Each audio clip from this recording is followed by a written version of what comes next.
આજે કયા સ્ટોક પર નજર રાખી રહ્યા છો કુનાલ તમે?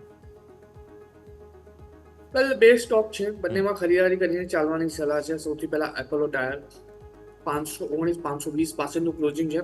495 ના એસએનએ સાથે ખરીદારી કરીને ચાલો. 540 અને 570 નો ટાર્ગેટ આપણને જોવા મળશે. અગેન 540-570 ના ટાર્ગેટ છે. અને બીજો છે શ્રીરામ ફાઇનાન્સ 2995 પાસે નું ક્લોઝિંગ છે. ખરીદી કરીને ચાલો 2860 ના એસએનએ સાથે. 3100 નો પહેલો ટાર્ગેટ અને બ્રેક થાય તો 3265 નો બીજો ટાર્ગેટ પણ આપણને આમાં જોવા મળી શકે. ઓકે, સો 3265 અને 3102 ટાર્ગેટ્સ બની રહ્યા છે તમારા માટે શ્રીરામ ફાઇનાન્સમાં. 2860ના સ્ટોપ લોસ સાથે શ્રીરામ ફાઇનાન્સ ખરીદવાની સલાહ બની રહી છે. 3100, 3265 ટાર્ગેટ, 2860ના સ્ટોપ લોસ શ્રીરામ ફાઇનાન્સ.